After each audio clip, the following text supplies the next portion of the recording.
Hello everyone. आज हम unit 5 का topic common behavioural problems and disorders के बारे में स्टडी करेंगे जो यूजुअली बच्चों में देखे जाते हैं।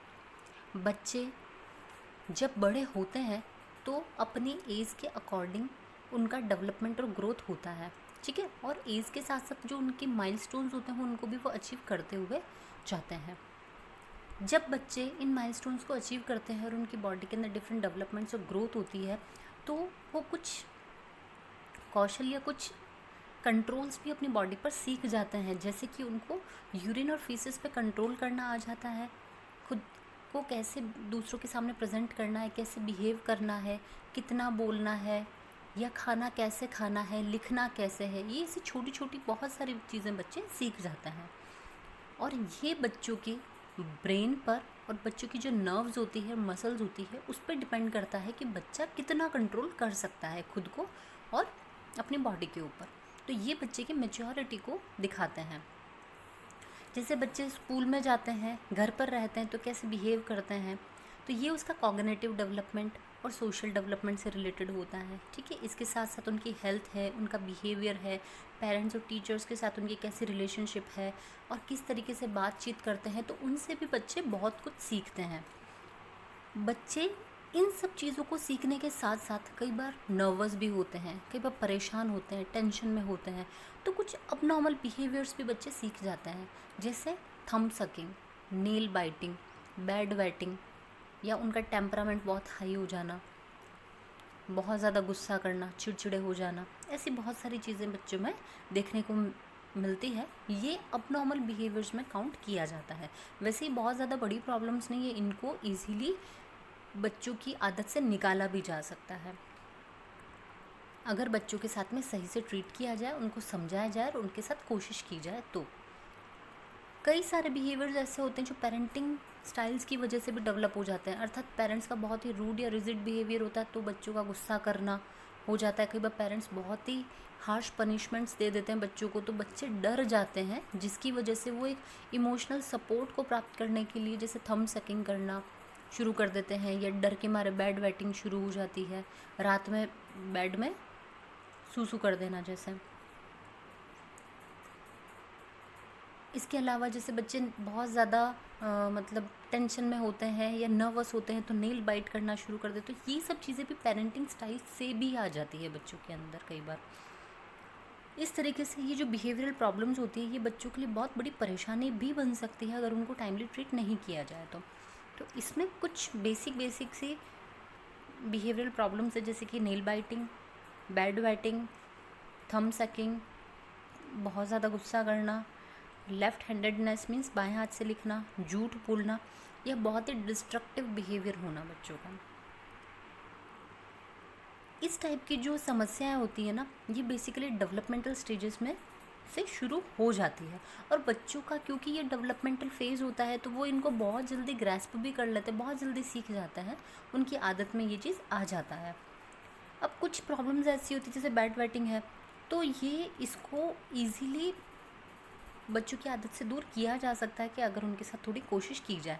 लेकिन कुछ ऐसी समस्याएं भी होती है जैसे अति सक्रियता विकार, तो इसको किसी साइकोलॉजिस्ट के पास ले जा करके ही उसको दूर किया जा सकता है, क्योंकि वो थोड़ी सी गहरी समस्या होती है। इसलिए जब बच्चे खुद को कई बार जो अपना एनवायरनमेंट है वो उनको कॉम्प्लेक्स फील होता है, ये बहुत ही जटिल लगता है, उन्हें लगता है कि वो कंपैटिबल नहीं है अपने एनवायरनमेंट के साथ, तो वो कई बार उसमें ढल नहीं पाते हैं और जो सोशल बिहेवियर वो करते हैं या सोशल रूप से वो उस प्रकार का व्यवहार करने में भी समर्थ नहीं होते हैं, जिसकी वजह से वो इस टाइप के अबनॉर्मल बिहेवियर्स को शो करने लगते हैं। जैसे कि वो कई बार उनमें कॉन्फिडेंस नहीं होता है, या जैसे बच्चा अगर अपने क्लास में अच्छा परफॉर्मेंस नहीं दे पाया और अच्छे मार्क्स को नहीं स्कोर कर पाया, तो इस वजह से अब वो नर्वस है कि वो दूसरे लोगों के सामने या जो उनके दूसरे रिलेटिव्स हैं या पड़ोसी हैं, किसी ने पूछा कि तुम्हारे कितने मार्क्स आए हैं, बच्चे से पूछा, तो बच्चा उसी टाइम नर्वस हो जाएगा कि अगर मैंने इन्हें अपने कम मार्क्स बताए तो ये मुझे गलत तरीके से जज करेंगे या कहेंगे कि ये तो पढ़ाई में बिल्कुल भी अच्छा नहीं है या कुछ भी। तो बच्चे इस वजह से क्या होता है कि नर्वस हो जाते हैं तो जैसे नेल बाइटिंग करना या कुछ अलग टाइप से इमोशनल सपोर्ट प्राप्त करने की कोशिश करते हैं, तो इस वजह से भी ये समस्या हो जाती है।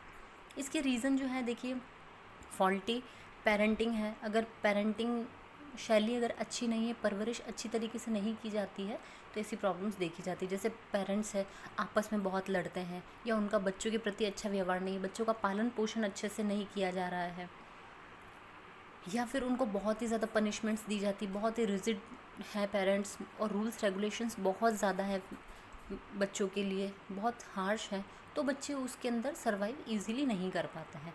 अपर्याप्त पारिवारिक वातावरण, जो फैमिली एनवायरनमेंट होता है वो भी अच्छा ना हो। जैसे कि अभी हमने बात करी, पेरेंट्स की आपस में नहीं बनती है, या जो अदर मेंबर्स हैं उनकी आपस में अच्छी नहीं बनती है, ठीक है।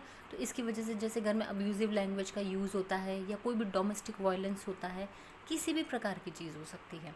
मानसिक और शारीरिक रूप से बीमार या पीड़ित व्यक्ति या स्थितियाँ, मीन्स जो मेंटल या फिजिकल रूप से अगर कोई समस्या है बच्चों को, तब भी बच्चे इन सब चीज़ों से ग्रसित हो सकते हैं।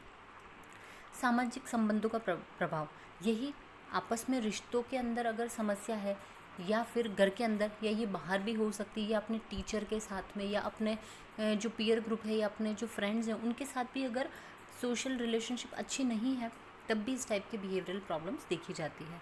और मास मीडिया का तो बच्चों पर बहुत ही ज़्यादा इफ़ेक्ट पड़ता है, जैसे कि टीवी है, न्यूज़पेपर है, मैगजीन्स है, किसी भी प्रकार का इंटरनेट है, तो इन सभी मास मीडियाज़ का बच्चों की बिहेवियरल प्रॉब्लम्स पे बहुत असर पड़ता है। अब हम इसमें वन बाय वन सारी प्रॉब्लम्स को डिस्कस करेंगे। सबसे पहले हम डिस्कस करेंगे नेल बाइटिंग के बारे में। नेल बाइटिंग एक हिसाब से बहुत ही छोटी सी चीज़ है, बहुत छोटी सी बात है कि बस नेल्स को काटते रहते हैं, ठीक है। दांतों के बीच में लिया, उनको काटना शुरू कर देते हैं, ठीक है। कई बार बच्चे धीरे धीरे जब बड़े होते तो अपने आप से इस आदत को भूल जाते हैं, ठीक है। और बेसिकली कब शो करते हैं, जब वो टेंशन या स्ट्रेस में होते हैं उस टाइम पे।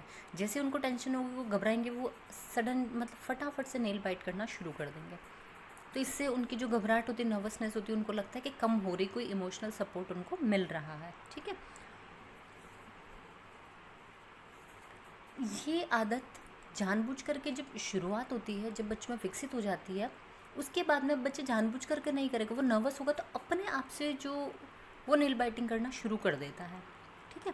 एक हिसाब से ये बहुत ज़्यादा कोई नुकसान नहीं करती है, लेकिन अगर देखा जाए तो कुछ नुकसान इसके हैं। बेसिकली अगर बच्चे के अंदर बाल्यावस्था से अगर ये आदत नहीं छूटती तो ये किशोरावस्था तक भी पहुंच सकती है, और तब तक भी ना छूटे तो ये एडल्टहुड तक भी लोगों के अंदर रह जाती है। 10 से रिसर्च में पाया गया है कि 10 से 18 साल तक के जो बच्चे होते हैं, उसमें से लगभग 50% बच्चे जो ऐसे होते हैं वो नेल बाइटिंग का शिकार होते हैं।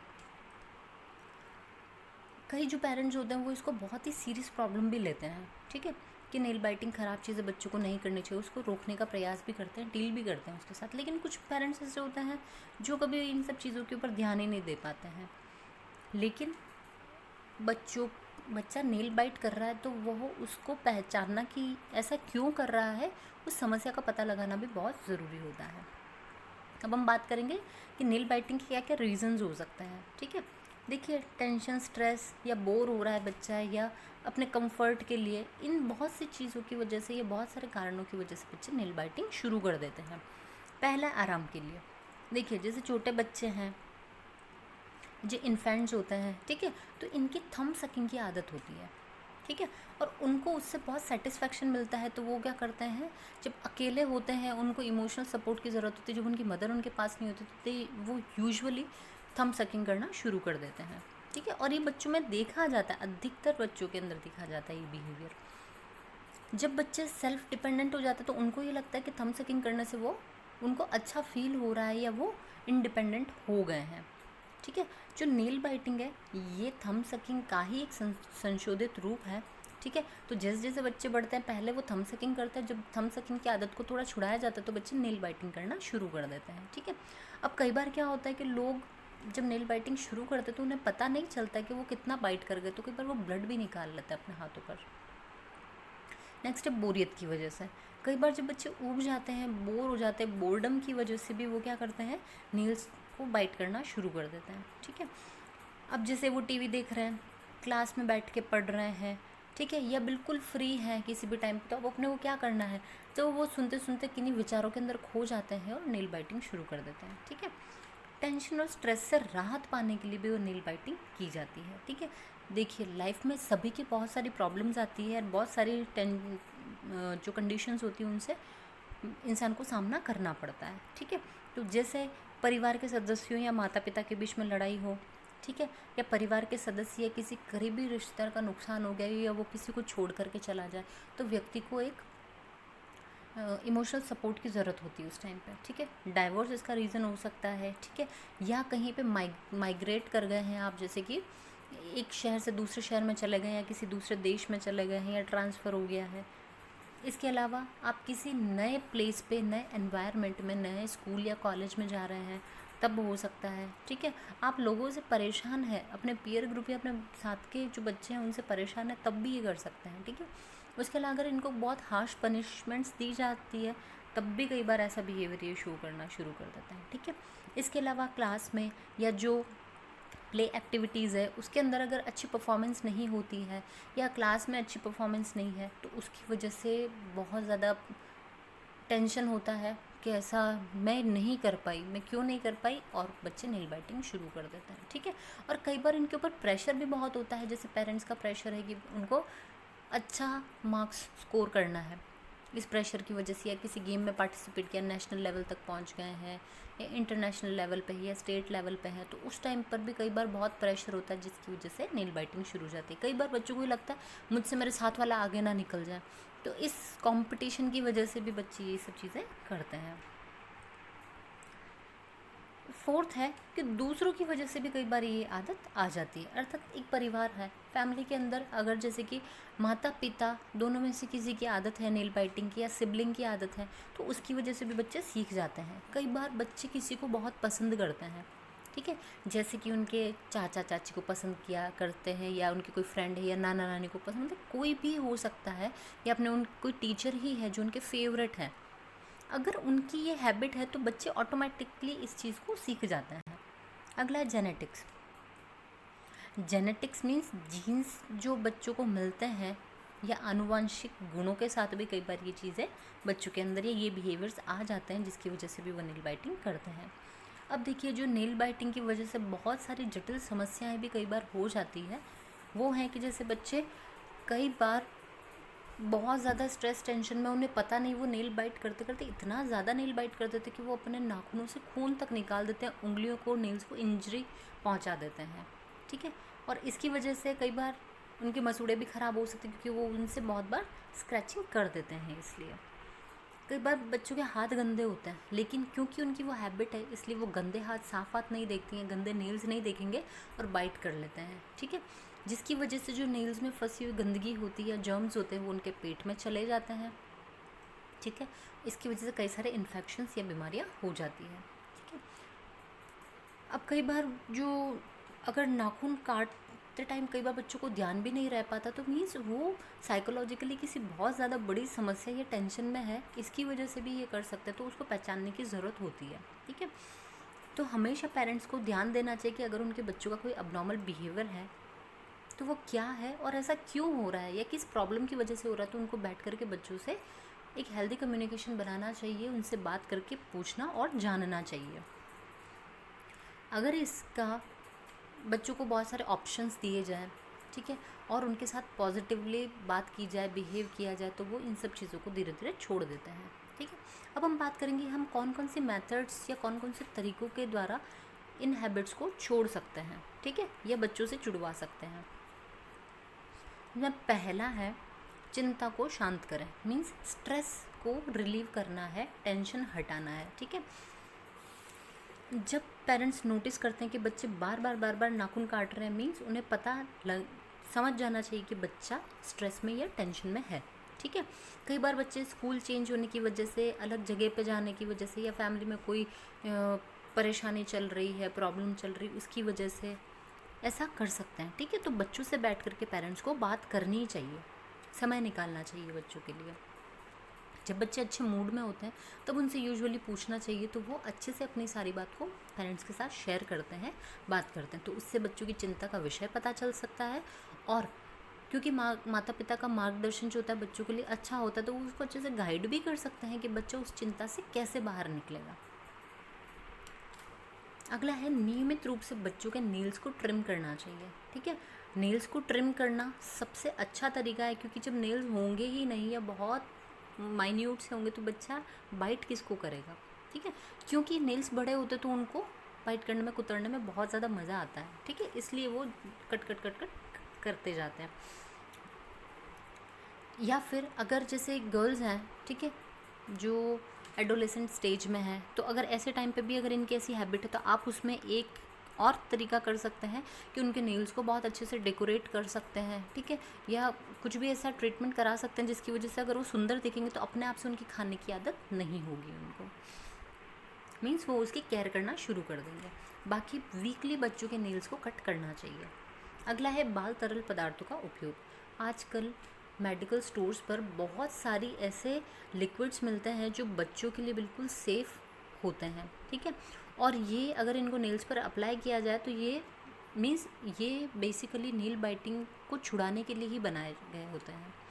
तो इस तरीके के जो लिक्विड्स होते हैं उनका यूज़ किया जा सकता है, और इसके लिए पहले आपको बच्चों के डॉक्टर से कंसल्ट करना चाहिए, और उसके बाद में आपको वही लिक्विड लेकर के बच्चों के नेल्स पर और फिंगर्स पे अप्लाई करना चाहिए, ताकि बच्चों की वो आदत छूट जाए, क्योंकि ये टेस्ट में बेसिकली कड़वे होते हैं इसलिए। अगला है हम कड़वी चीज़ों का यूज़ करके, वो तो थे पहले वाले जो मेडिकल स्टोर पर कुछ इस प्रकार के लिक्विड मिल सकते हैं।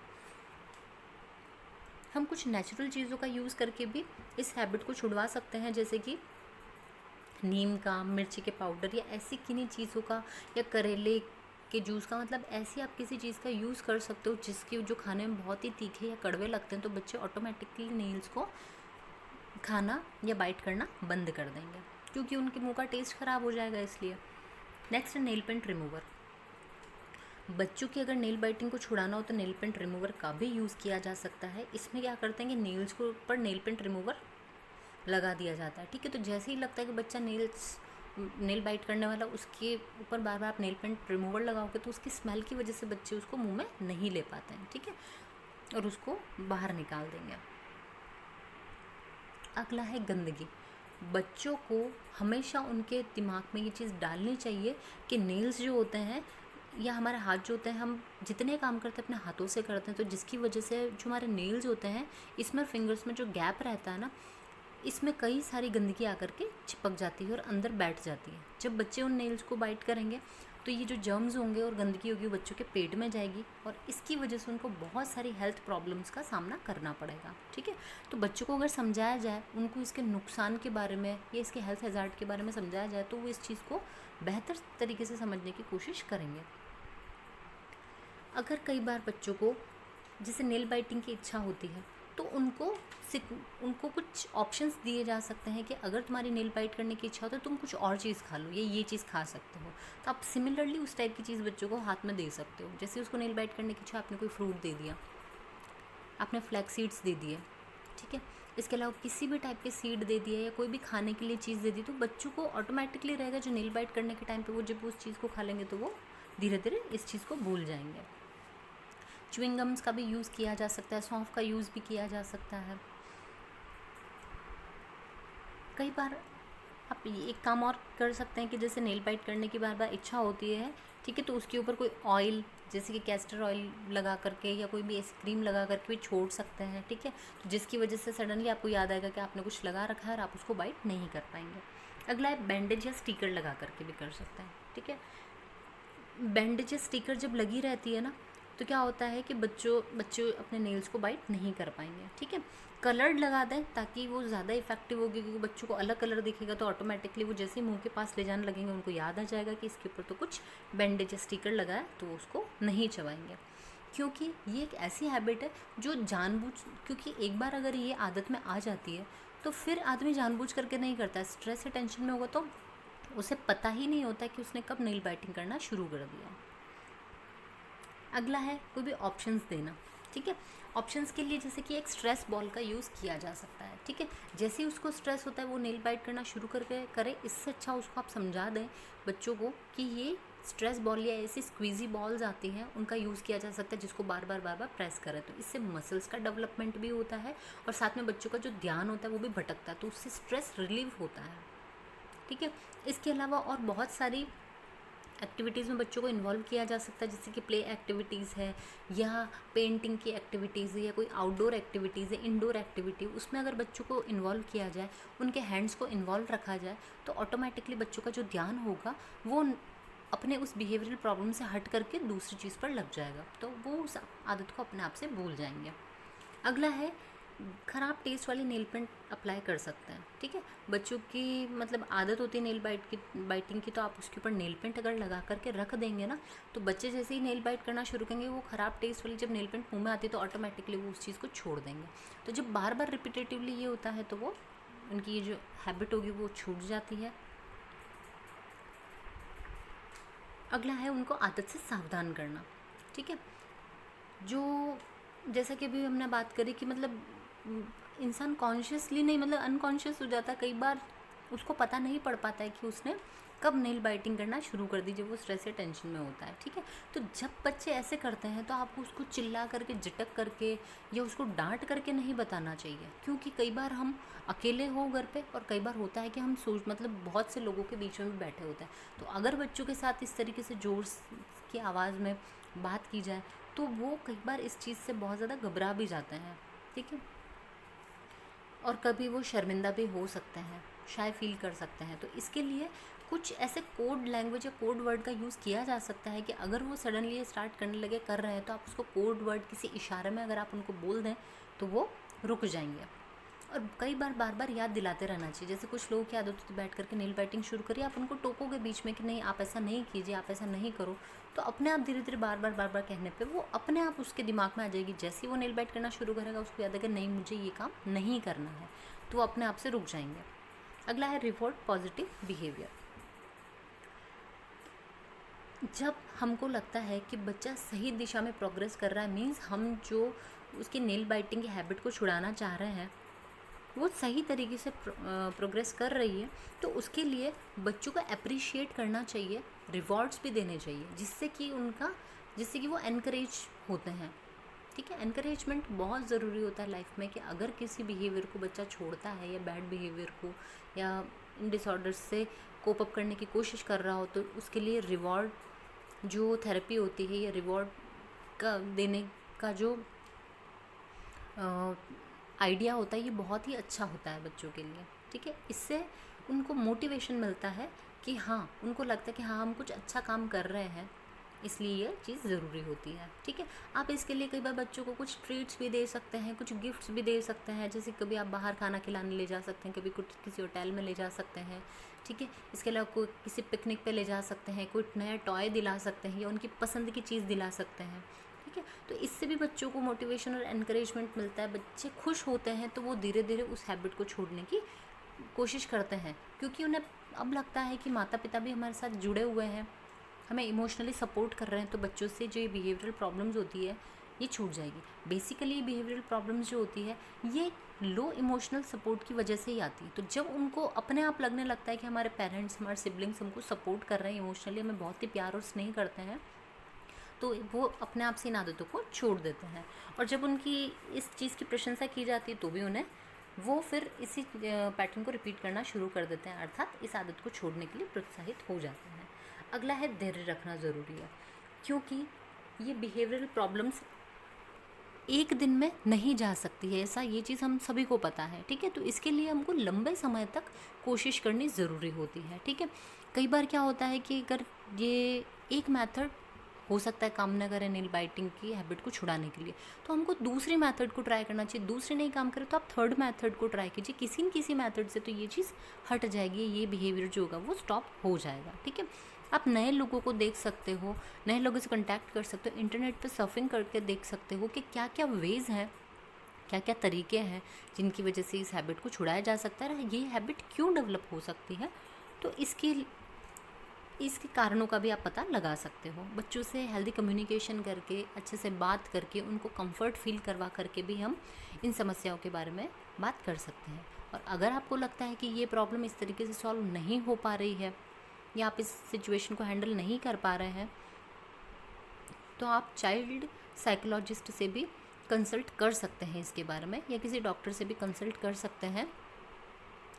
साइकोलॉजिस्ट से कंसल्ट करेंगे तो आपको वो कुछ मेथड्स बता सकते हैं, और बच्चों से भी वो बात कर सकते हैं जिससे कि ये हैबिट छूट जाती है। ठीक है, इस तरीके से बच्चों की जो नेल बाइटिंग की जो बिहेवियरल प्रॉब्लम है इसको दूर किया जा सकता है। इसी के साथ आज का हमारा ये लेक्चर ख़त्म होता है, और इसके अलावा और जो भी बिहेवियरल प्रॉब्लम्स हैं उनके बारे में हम कमिंग लेक्चर्स में डिस्कस करेंगे। इसके साथ हमारा लेक्चर ख़त्म होता है। Thank you.